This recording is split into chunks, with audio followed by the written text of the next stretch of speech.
জীবন শুরু হবে 25-এর পরে।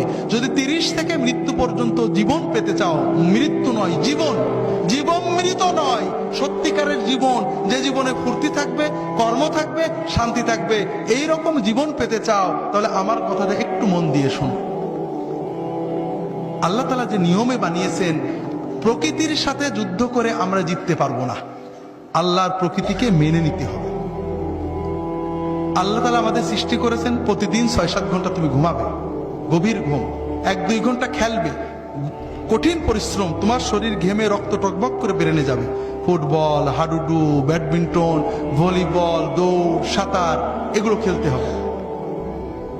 এরপর 1-2 ঘন্টা আল্লাহর ইবাদত করতে হবে, আল্লাহর সালাত, সিয়াম, জিকির যতটুকু পারা যায়, তাতে তোমার আত্মা সুস্থ হবে, তোমার মন পরিশুদ্ধ হবে, তোমার আত্মা, মন, দেহ সবকিছু প্রোডাক্টিভ হয়ে